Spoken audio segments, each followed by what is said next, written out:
అందరికీ నమస్కారం. నా పేరు రమ. శాడిస్ట్ హస్బెండ్ 19వ భాగం. రచయిత తనూషారెడ్డి గారు. క్రిష్ అను వాయిస్కి గుండె మెలేసినట్లుగా అయితే సుజాత అత్తయ్య అని ఏదో అనబోతూ ఉంటే ఇది వాళ్ళిద్దరి మధ్య సమస్య. సుజాత వాళ్ళని తేల్చుకొనివ్వని రూమ్కి వెళ్ళిపోతుంది. బామ్మ వెళ్ళగానే సుజాత లక్ష్మి కూడా వెళ్ళిపోతారు. అంతా నిశ్శబ్దంలో కూడా క్రిష్ ప్రెజెన్స్ అనుకి తెలుస్తుంటే కళ్ళు గట్టిగా మూసేస్తుంది.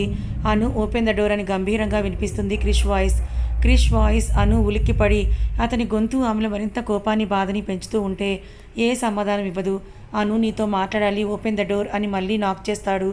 చెవులు గట్టిగా మూసుకొని ఏడుపుని దిగమింగుతుంది అను ప్లీజ్ ఒక్కసారి డోర్ ఓపెన్ చేయని క్రిష్ లో గొంతుతో అనగానే అను కోపంగా తలుపు దగ్గరికి వచ్చి డోర్ తీయకుండా మాట్లాడడానికి ఏమీ మిగలలేదు అభిసర్, ప్లీజ్ వెళ్ళిపోండని, మీ గొంతు వినడం కూడా నాకు ఇష్టం లేదని అరుస్తుంది అను.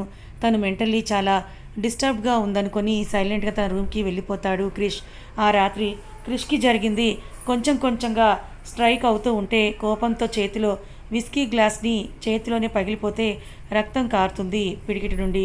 ఆ రాత్రి ఇద్దరికీ కూడా కాలరాత్రిని తలపిస్తే అను ఏడుస్తూనే నీరసంతో కళ్ళు మూసేస్తుంది. క్రిష్ కోపంతో సిగరెట్ మందుతో రెండిటితో తనలోని ఆవేశాన్ని చల్లార్చే ప్రయత్నం చేస్తాడు. నైట్ అంతా తాగడం వల్ల ఫుల్ హెడేక్గా ఉండడంతో కిందకి హాల్లోకి వస్తాడు. వంశీ క్రిష్ని చూసి పైకి లేచి అనుతో ఎందుకంత రూడ్గా బిహేవ్ చేస్తున్నావు క్రిష్, అసలు నీ మనసులో ఏముంది, ఎందుకురా ఇలా తనని బాధ పెడుతున్నావు, పాపం రా తను అని వంశీ ఏదో చెప్తుంటే తప్పు చేశాను రా వంశీ, కానీ అది తెలుసుకునేసరికి ఆలస్యం అయ్యింది, సారీ చెప్పాలని ట్రై చేస్తున్నా, బట్ తను కనీసం నాతో మాట్లాడాలని కూడా అనుకోవట్లేదు, వాట్ షుడ్ ఐ డూ అని క్రిష్ అంటాడు. వంశీ క్రిష్ మైండ్తో కాదు మనసుతో ఆలోచించు, తనే నీకు పర్ఫెక్ట్ పార్ట్నర్ అని హ్యాట్ పెట్టుకొని బైరా అని చెప్పేసి వెళ్ళిపోతాడు. తన గవర్నమెంట్ వెహికల్ దగ్గరికి ఇచ్చిన కాఫీ కప్ తీసుకొని అను రూమ్ వైపు చూస్తూ గార్డెన్కి వెళ్ళిపోతాడు. గార్డెన్లో అను వచ్చిన తర్వాత ఇంతకు ముందు కన్నా రకరకాల ఫ్లవర్స్ మొక్కలతో ఇంకా అందంగా మార్చేసింది. ఎంతైనా తనకు మొక్కలంటే ప్రాణం కదా, అందుకేనేమో మధ్యలో తనకు ఎంతగానో ఇష్టమైన కన్నయ్య వైట్ అండ్ గోల్డ్లో పాలరాతి శిల్పంలా ఉండి చుట్టూ కూడా చిన్న సైజు కోవెల్లాగా ఉండి రెండు వైపులా కూడా స్టెప్స్ ఉంటాయి. మొత్తం ప్యూర్ వైట్ పాలరాతి కట్టడం అను ఎంతో ఇష్టంతో అలా చేయించి ఉంటుంది. అక్కడే ఉండి ఎప్పుడు గమనించకపోవడం వల్ల చుట్టూ కాసేపు చూస్తూ ఫోన్ మాట్లాడుతూ ఉంటాడు. అను స్నానం చేసి హెయిర్ని డ్రై చేసుకుంటూ ఎండ కోసం విండో ఓపెన్ చేస్తుంది. అటువైపు తిరిగి ఏదో ఆలోచిస్తున్న క్రిష్ కనిపించగానే మళ్ళీ ఆగనంటూ కన్నీరు చెక్కిలపై జారుతూ ఉంటే చూస్తూ ఎందుకు ఇలా చేసిన, మనసుని చంపేశారు అభిగారు అని మౌనంగా ప్రశ్నిస్తుంది. ఆమె బాధ క్రిష్ మనసుని తాకిందో లేక తన చూపులు అతన్ని తాకాయో తెలియదు, కానీ క్రిష్ తన హెడ్ని టర్న్ చేయగానే అను కనిపిస్తుంది. వెంటనే విండో క్లోజ్ చేసి గుండెల మీద చెయ్యేసుకొని పెరిగిన తన గుండె చప్పుని తగ్గించుకుంటుంది అను. ఒక క్షణం కలిసిన చూపులకి క్రిష్ సైడ్ స్మైల్ వదులుతూ కాఫీ ఫినిష్ చేసి స్టూడియోకి వెళ్ళిపోతాడు. అలా రాత్రి జరిగి ఒక వారం రోజులు గడిచిపోతే తన గురించి ఆలోచించడం మాత్రం క్రిష్ మానలేక తన గురించి బామ్మని సుజాతని అడుగుతూనే ఉంటాడు.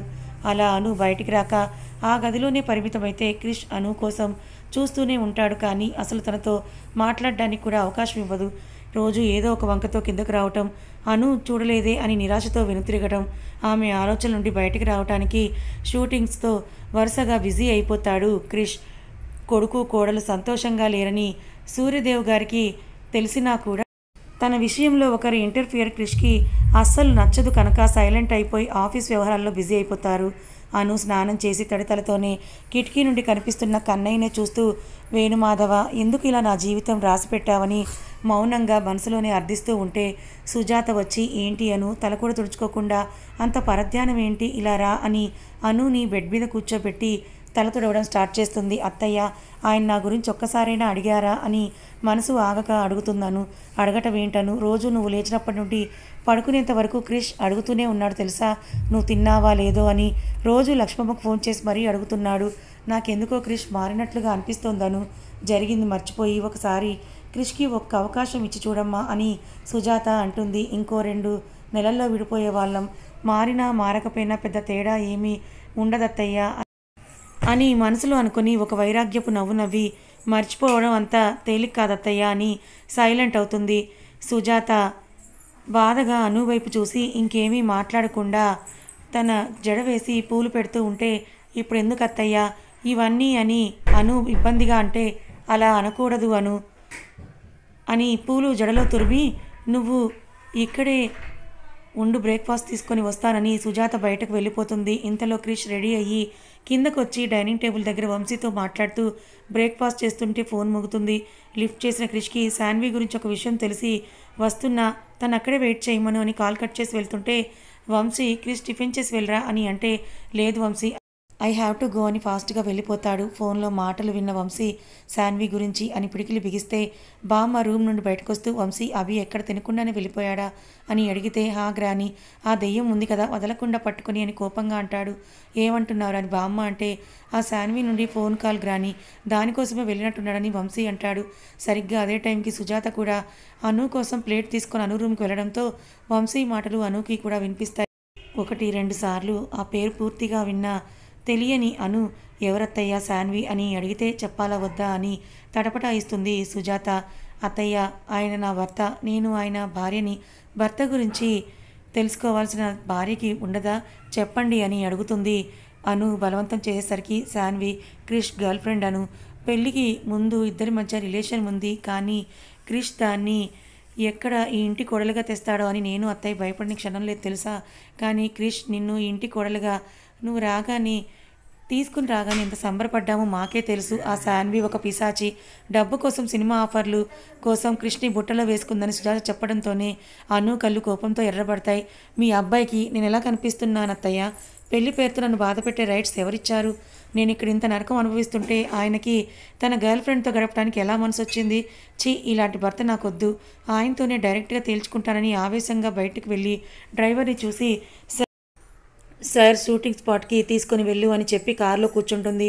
అను వెళ్ళడం క్షణాల్లో జరిగిపోతే సుజాత అత్తయ్య అని కంగారుగా బామ్మగారి రూమ్కి వెళ్ళి విషయం అంతా చెప్తుంది. సుజాత, ఎంత పని చేశావు సుజాత, ఎందుకు చెప్పావే అని బామ్మ అరిస్తే అను నిజం చెప్పేంత వరకు అస్సలు వదలలేదని సుజాత అంటుంది. భగవంతుడా, వాళ్ళ మధ్య ఇంకా దూరం రాకుండా చేయి స్వామి అని అంటూ మొక్కుకుంటుంది బామ్మ. అనుని డ్రైవర్ తన షూటింగ్ స్పాట్ దగ్గరికి తీసుకొని వెళ్తే, మేడం ఇక్కడే వెయిట్ చేస్తాను సార్, లోపల ఉంటారు వెళ్ళండి అని అంటాడు. సరే అని ఆవేశంగా క్రిష్ కోసం ముందుకు అడుగులు వేస్తుంది అను. చీర కట్టులో అను ముద్దుగా చూసే కొద్దీ ఇంకా చూడాలనిపించే ముగ్ధ మనోహర రూపం అనుది. అందరూ అనునే చూస్తుంటే ఇబ్బందిగా ఫీల్ అవుతూ నడుస్తూ ఉంటే ప్రభాకర్ అనుని చూసి, మేడం ఏంటి ఇలా వచ్చారని అనుకుంటూ ముందుకు పోయి, ఎలా ఉన్నారు మేడం, మీరేంటి ఇక్కడ అని అడిగితే, బాగున్నానండి, మీ సార్ ఎక్కడ అని అను అడుగుతుంది. అది సార్ షాట్లో ఉన్నారు, మీరు క్యారవన్లో వెయిట్ చేయండి, రండి మేడం అని క్యారవన్ దగ్గర తీసుకొని డోర్ ఓపెన్ చేస్తాడు. లోపలికి వెళ్ళమన్నట్టు వెళ్ళాలా వద్దా అని కాసేపు సంశయపడి బయట వెయిట్ చేయడం కన్నా లోపలే బెటర్ అనుకుని లోపలికి వెళ్ళిన అనుకి కళ్ళు ఆశ్చర్యంతో పెద్దవవుతాయి.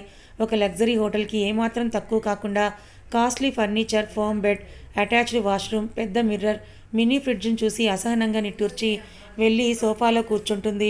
షాట్లో ఉన్న క్రిష్ సార్కి మేడం వచ్చారని ఎలా చెప్పాలని సతమతమవుతూ చూస్తుంటాడు ప్రభాకర్. ఒక అర్ధగంటకు అనువులో అసహనం ఎక్కువై లేచి తలుపు దగ్గరికి రాగానే సేమ్ టైం అవతల క్రిష్ కూడా వచ్చి డోర్ ఓపెన్ చేస్తాడు.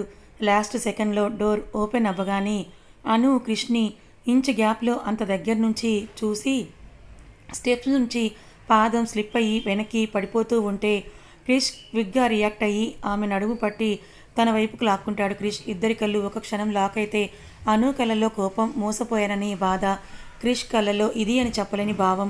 వదలండని అను ముభావంగా అనగానే క్రిష్ వదిలి కూర్చో అని సోఫా చూపిస్తే కూర్చోకుండా, నో థ్యాంక్స్, మీతో మాట్లాడాలని అను అంటే 1 మినిట్ అని మళ్ళీ కిందకొచ్చి ప్రభాకర్ని పిలిచి ఒక అర్ధగంట వరకు లోపలికి ఎవరిని పంపొద్దు అని ఆర్డర్ ఇచ్చేసి మళ్ళీ క్యారవాన్లోకి వెళ్తాడు. మాట్లాడను అని క్రిష్ కూల్గా అంటే అను నోరు తెరిచేదో అనేలోపు ప్రభాకర్ చెప్తున్నా వినకుండా అతని చెంపని చెల్లుమనిపించి శాన్వి క్రిష్ అంటూ హక్ చేసుకుంటూ, ఎందుకు ఇలా చేస్తున్నావు క్రిష్, నా మనసంతా నువ్వే ఉన్నావు, ప్లీజ్ డోంట్ లీవ్ మీ అని ఏడుస్తూ అంటుంది. తన కళ్ళ ముందే అలా ఇంకో అమ్మాయితో అంత క్లోజ్గా ఉండడం అను మనసుకి ముళ్ళు గుచ్చుతున్న ఫీలింగ్ కలుగుతుంటే రాంగ్ టైంలో వచ్చినట్టున్నాను, సారీ డిస్టర్బ్ చేసినందుకు అని అను కోపంగా పొంగుతున్న గంగను కంట్రోల్ చేసుకుంటూ డోర్ ఓపెన్ చేసుకొని వెళ్ళిపోతుంది. క్రిష్లో ఉన్న 1% సహనం కూడా చచ్చిపోయి శాన్వి బుగ్గలని బూరెల్లా పొంగేలా చేస్తాడు. అప్పటికి ఇంకా తగ్గని కోపంతో జుట్టు పట్టుకుని కింద పడిన శాన్విని పైకి లేపి, ఏంటే నకరాలా, నువ్వు సూసైడ్ అటెంప్ట్ చేస్తున్నావని ఫేక్ కాల్ చేస్తే వచ్చాను జాలిపడి, అంతే, దానికి ఓవర్ సీన్ వేసుకోకుండా మూసుకొని దొబ్బై, ఇంకోసారి నా కళ్ళ ముందు కనిపిస్తే అదే నీకు లాస్ట్ డే అవుతుంది. నాకు ఆడపిల్ల అగ్గిపుల్ల అని సెంటిమెంట్స్ లేవు, you know what I am అని గట్టిగా చెప్పి అను కోసం డోర్ తీసుకుని బయటకు నడుస్తాడు క్రిష్. అప్పటికే కార్ స్పాట్ నుండి దూరంగా వెళ్తుంటే షిట్ అని అరిచి కోపాన్ని కంట్రోల్ చేసుకోలేక తన క్యారవాన్లోకి వెళ్ళి ఫుల్ విస్కీ బాటిల్ ఎత్తేస్తాడు. హాల్లోని టెన్షన్ పడుతున్న సుజాత బామ్మ లక్ష్మితో సహా ఏడుస్తూ వస్తున్న అనుని చూస్తూ ఏమైంది అను అని అంటూ ముగ్గురు ఆడవాళ్ళు ఎదురొస్తారు. బామ్మ వైపు చూస్తూ, ఇంతకన్నా ఇంకా ఏమవ్వాలి బామ్మగారు, నాకు మీ మనవడి గారికి సెట్ అవ్వదు బామ్మ, నేను మా ఇంటికి వెళ్ళిపోతాను, దయచేసి ఈ విషయంలో నన్నెవరు బలవంతం చేయొద్దు, ఆయన్ని నమ్మడం నేను చేసిన తప్పు, భర్తగా చూసుకుంటూ మురిసిపోవడం నా పిచ్చితనం అని ఏడుస్తూ రూమ్కి వెళ్ళి డోర్ని క్లోజ్ చేసేసుకుంటుంది అను. నైట్ 10 నుంచి 11 గంటలు అవుతున్నా కూడా క్రిష్ ఇంకా ఇంటికి రాకపోయేసరికి బామ్మకి ఒక రకమైన భయం మొదలైతే అను మాటలతో దిగులు కూడా పట్టుకుంటుంది బామ్మలో. అను కూడా ఇంకా రాని క్రిష్ కోసమే మనసు తాపత్రయపడుతున్నా కూడా మైండ్ మాత్రం అతని గురించి ఆలోచించడం కూడా వేస్ట్ అని ఆమెని హెచ్చరిస్తూ ఉంటుంది. 12 అవుతున్న టైంకి అనులో బామ్మలో భయం తారాస్థాయికి చేరుకుంటే అను గట్టిగా ఊపిరి పీల్చుకొని డ్రైవర్తో, సార్ ఈ టైంలో ఎక్కడుంటారో తెలుసా అని అడిగి ఒక్కతే డ్రైవర్ని తీసుకొని రెస్ట్ హౌస్కి వెళ్తుంది. ఆ రోజు నైట్ వంశీ పెట్రోలింగ్కి వెళ్ళుంటాడు కాబట్టి ఇంట్లో విషయాలు ఏవీ తెలియవు.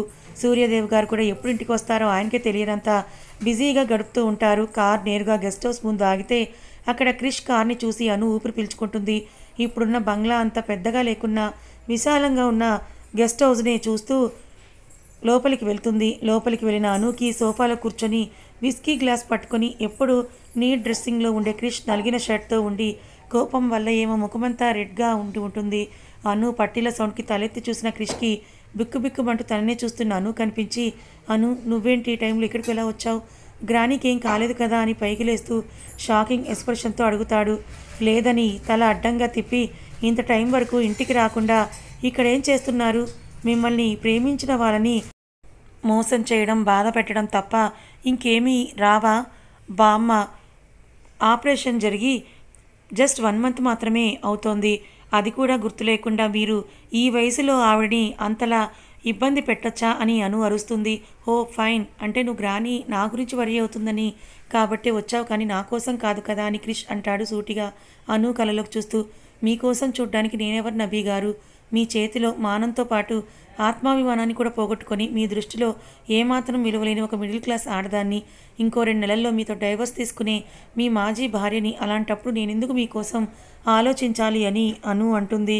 అను, డోంట్ టాక్ లైక్ దట్, ఆ రోజు నిజంగానే నాకు తెలియకుండానే తప్పు చేసేసాను, డ్రింక్ చేయడం వల్ల నా బ్రెయిన్ నా మాట వినలేదు, I lost my control on my body అని, దానికి నువ్వు కొట్టినా నేనేం ఫీల్ అవ్వను, నా లైఫ్లో ఫస్ట్ టైం ఒక అమ్మాయిని నేను బలవంతం చేశాను, అది కూడా నిన్ను, ఇప్పటికే నేను ఆ విషయాన్ని డైజెస్ట్ చేసుకోలేకపోతున్నాను, నీకు సారీ చెప్పాలని చాలా ట్రై చేశాను, బట్ నువ్వు నా ముఖం చూడటానికి కూడా రెడీగా లేవని తెలిసి నీకు దూరంగా ఉంటున్నానని క్రిష్ అంటాడు.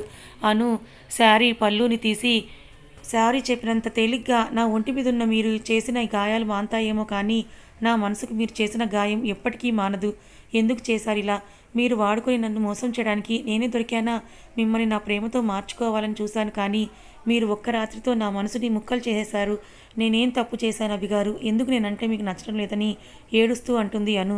బయట తీయడం వల్ల క్రిష్ పంటిఘాట్లు స్పష్టంగా కనిపిస్తూ ఉంటే క్రిష్ మనసు చివుక్కుమంటుంది.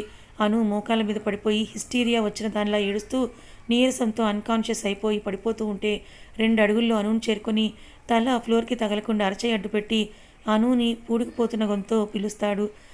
అప్పటికే కళ్ళు మూసుకుపోతే తీసేసిన పైటని ఫుల్గా కప్పి అను అను అని చెంప మీద మెల్లగా తడుతూ ఫుల్గా మెంటల్గా డిస్టర్బ్ అయ్యిందని ఎత్తుకొని బెడ్ మీద పడుకోబెడతాడు. అను మనసు తన వల్ల ఎంతగా బాధపడిందో గాయపడిందో తెలుసుకున్న క్రిష్ అనుని చూస్తూ అలాగే కూర్చుండిపోతాడు. తెల్లవారుతూ ఉండగా నిద్రలేచిన అను మత్తుగా కళ్ళు తెరిచి చుట్టూ చూసి నైట్ క్రిష్ కోసం తానొచ్చింది గుర్తొచ్చి పైకి లేస్తూ ఉంటే రాత్రంతా అనుని కాపు కాచి నిద్రపోని క్రిష్, లేచావా, నా మీద కోపం ఉంటే కొట్టు తిట్టు, నిన్నెందుకు పనిష్ చేసుకుంటున్నావు, మెంటల్గా నిన్ను నువ్వెందుకు టార్చర్ చేసుకుంటున్నావని క్రిష్ అడుగుతాడు.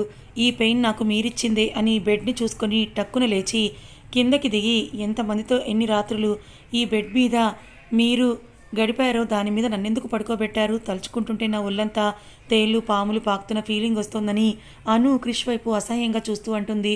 అను చూపులు తట్టుకోలేని క్రిష్ అనుని ఏమీ అనలేక పక్కనున్న విస్కీ బాటిల్ నేలకేసి కొట్టి, అను డోంట్ టాక్ లైక్ దిస్, నాకు అసలు నచ్చడం లేదు నీ చూపులు, నా గురించి తెలిసే నన్ను పెళ్లి చేసుకున్నావు కదా, మరేంటి ఇప్పుడు కొత్తగా బిహేవ్ చేస్తున్నావని క్రిష్ అంటాడు. మీ గురించి నాకు నిజంగానే అంతా తెలుసని ఒక భ్రమలో ఎన్ని రోజులు బ్రతికాను. ఎప్పటికైనా మీరు నన్ను మీ భార్యగా యాక్సెప్ట్ చేస్తారని ఆశపడ్డాను, కానీ ఇలా రోజుకో దాంతో మీ అవసరం తీర్చుకుని వదిలేస్తారని తెలుసుకోలేకపోయానని అను అంటుంది. ఓహో గుడ్, అయితే నా గురించి నీకేం తెలియకుండానే కళ్ళతో చూసేదాన్ని నమ్మి నా క్యారెక్టర్ ఎలా జడ్జ్ చేస్తావు? క్రిష్ గట్టిగా అరుస్తూ అడుగుతాడు కోపంగా. అతని కళ్ళు ఎర్ర మందారాలను తలపిస్తే అను భయంతో 4 అడుగులు వెనక్కి వేసి కబోర్డ్కి ఆనుకుంటుంది. ఆన్సర్ మై క్వశ్చన్ అనురాధ అని క్రిష్ గట్టిగా అను కళ్ళలోకే చూస్తూ అడుగుతాడు ఆమెను. మీకు ఆ అమ్మాయికి సంబంధం లేకుండానే గెస్ట్ హౌస్కి ఎందుకు వస్తోంది అని అడుగుతుంది క్రిష్. మీ పర్సనల్ క్యారవాన్లో తనకేం పని? మిమ్మల్ని మీ దగ్గర ఉన్న ఆ అమ్మాయికి అంత చనువుని కూడా చూసి నన్ను ఎలా నమ్మకుండా ఉండమంటారు అని అను కూడా అంతే గట్టిగా సీరియస్గా అడుగుతుంది. వెయిట్, నా విషయంలో పొజిటివ్నెస్గా ఎందుకు నువ్వు ఫీల్ అవుతున్నావు? Are you feeling jealous right అని అప్పటి వరకున్న కోపాన్ని కంట్రోల్ చేసుకుంటూ అను దగ్గరికి వస్తాడు. మీ విషయంలో నాకు జెలస్గా ఫీల్ అవ్వాల్సిన అవసరం నాకు లేదు, నన్ను ఎందుకు మోసం చేశారో చెప్పండి అంటూ క్రిష్ వైపే చూస్తుంది. చూడు అను, నేనేం నిన్ను మోసం చేయలేదు. నిజమే, నాకు క్యారవాన్లో నువ్వు చూసిన అమ్మాయికి నాకు మధ్య జస్ట్ ఫిజికల్ నీడ్స్ కోసం మాత్రమే రిలేషన్ ఉండేది. ఆఫ్టర్ మన మ్యారేజ్ నేను గెస్ట్ హౌస్కి రావట్లేదు, ఇంట్లోనే నీ కళ్ళ ముందే తిరుగుతున్నాను కదా. ఇన్ని రోజులు ఆ అమ్మాయితో కూడా బ్రేకప్ అయింది, తను సూసైడ్ అటెంప్ట్ చేశానని ఫేక్ కాల్ చేయిస్తేనే వెళ్ళాను, అంతకు మించి ఇంకేమీ లేదు. ట్రై టు అండర్స్టాండ్ అంటూ అను దగ్గరికి వచ్చేస్తాడు. దూరంగా ఉండండి, నా దగ్గరికి రాకండి అంటూ అను అంటే ఇంకా ఏం అడగాలో నా గురించి అడుగు, నువ్వు ఇలా కూల్గా అడుగుతూ ఉంటే నాకు బాగుందని క్రిష్ నవ్వుతూ అంటూ అను చేతిని ముట్టుకోబోతూ ఉంటే స్టే అవే ఫ్రమ్ మీ అని అంటూ చెయ్యి పైకి తీసుకొని పక్కన ఓపెన్లో ఉన్న కబోర్డ్లో చెయ్యి అప్రయత్నంగా పెడుతుంది. చేతికి తగిలిన దానికి ఏంటో అని చూసిన అనుకి అక్కడ కనిపించిన వాటిని చూసి ఫ్యూజులు ఎగిరిపోయి చెయ్యి వెనక్కి తీసుకొని ఛీ అన్నట్లు క్రిష్ వైపు చూస్తూ, వీలైనంత తొందరలో మనకు విడాకులు వచ్చేలా చూడండి, నేను ఇక్కడ ఉండలేను, మా ఇంటికి వెళ్ళిపోతానని బయటికి నడుచుకుంటూ వెళ్ళిపోతుంది. తాను ఎందుకు అలా చూసిందో అర్థం కాని క్రిష్ ఆ కబోర్డ్ పూర్తిగా బయటికి లాగి చూస్తాడు. కండోమ్ ప్యాకెట్స్ కనిపిస్తే ఓ గాడ్ అని తల కొట్టుకొని అను కోసం వెనకే వెళ్ళేసరికి డ్రైవర్తో ఇంటికి తీసుకొని వెళ్ళు అని చెప్పి డోర్ ఓపెన్ చేసి కూర్చుంటున్నాను. క్రిష్ డ్రైవర్ని పొమ్మని డ్రైవింగ్కి కూర్చుంటూ, నేనేం నీకు డ్రైవర్ని కాదు, ముందుకు వస్తే కార్ ముందుకు కదులుతుంది, లేకపోతే ఇక్కడే ఉంటావు, నాకు ఎలాగో ఇప్పుడు షూటింగ్స్ కూడా లేవని క్రిష్ ఫ్రంట్ మిర్రర్ వ్యూలో నుండి అనునే చూస్తూ అంటాడు. అను అలాగే కూర్చొని ఉంటే ఎంతసేపైనా కార్ని స్టార్ట్ చేయకపోవడంతో అను ఇక తప్పదన్నట్లుగా డోర్ని అన్లాక్ చేయండి అంటే సారీ, ఒకసారి లాక్ వేశాక డెస్టినేషన్ చేరేంత వరకు వెనకడుగు వేసే అలవాటు లేదని అనుని ఇంటెన్స్డ్గా చూస్తూ అంటాడు క్రిష్. చివాల్న తలెత్తి క్రిష్ వైపే కాల్ చేసేలా చూస్తూ అలాగే ముందుకు వెళ్ళి కూర్చుంటుంది అను. గుడ్ అని నవ్వి కార్ని ఇంటి దారి పట్టిస్తాడు క్రిష్. చేతిలో టెట్రా జ్యూస్ ప్యాకెట్ని పెడతాడు ఆమెకు. అను ఏమీ మాట్లాడకుండా అలాగే ఉంటే అది ఇచ్చింది తాగమని, ఒలింపిక్ గేమ్స్లో టార్చ్ లాగా అలా పట్టుకుని ఉండమని కాదు అని అంటాడు క్రిష్. అను కోపంగా క్రిష్ వైపు చూసి నైట్ అంతా కూడా ఏమీ తినకపోవడం వల్ల ప్లస్ ఏడవడం వల్ల హెడేక్ వస్తుంటే మౌనంగా తాకుతుంది. అనుని చూసి ఒక సైడ్ స్మైల్ ఇచ్చి కావాలనే కార్ని స్లోగా డ్రైవ్ చేస్తాడు క్రిష్. అది అబ్జర్వ్ చేసిన తను ఎర్లీ మార్నింగ్ కాబట్టి రోడ్స్ మీద పెద్దగా వెహికల్స్ లేక ఫ్రీగా ఉండడంతో అనుమానంగా ఎందుకింత స్లోగా డ్రైవ్ చేస్తున్నారని క్రిష్ని చూస్తూ అడుగుతున్నాను. అను వైపు చూస్తూ తొందరగా వెళ్ళి చేసే పనులేవి పెద్దగా లేవని నా ఫీలింగ్, పైగా నువ్వున్న మెంటల్ కండిషన్కి స్పీడ్గా వెళ్ళడం కరెక్ట్ కాదని క్రిష్ అంటే సూటిగా అతని కళ్ళలోకి చూసి తల విండో వైపు తిప్పేస్తుంది అను. అను దారిలో క్రిష్ వైపు చూస్తూ బాగా అలవాటు అనుకుంటా అని వ్యంగ్యంగా అంటుంది అను. ఒక చేత్తో స్టీరింగ్ తిప్పుతూ తనకున్న అలవాటు ప్రకారం ఇంకో చేత్తో బియర్డ్ని తడుముకుంటూ వాట్ అని క్వశ్చన్ని మార్పేస్తూ అంటాడు క్రిష్. అదే ఇందాక నా చేత్తో ముట్టుకున్నాను కదా ఆ చండాలాన్ని, అదే అంటున్నా, తమరికి బాగా అలవాటని ముఖం చిట్లించి అంటుంది అను. మళ్ళీ వస్తున్న నవ్వుని మీసం వెనకే ఆపేసి అను వైపే సూటిగా చూస్తాడు క్రిష్. అతడు కోపంగా ఏదైనా అంటే తనని తిట్టి నిందించి తన కోపాన్ని తీర్చుకోవాలి అనుకున్న అనుకి క్రిష్ నుంచి అలాంటిదేమీ కూడా రాక తన నుంచి ఆ మౌనం సహించలేక అయినా నా పిచ్చి కానీ తెలిసి కూడా ఎందుకు అడగడం అని సైలెంట్ అయిపోతుంది అను. కథ ఇంకా ఉంది.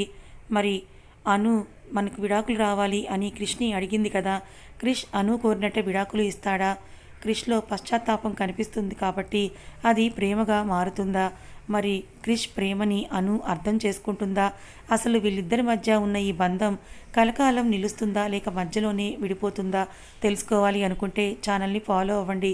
కథ నచ్చితే లైక్ చేయండి, మరికొంతమందికి షేర్ చేయండి. ఇలాంటి మరిన్ని మంచి కథల కోసం మన ఛానల్ని సబ్స్క్రైబ్ చేసుకోండి. Thank you so much for watching.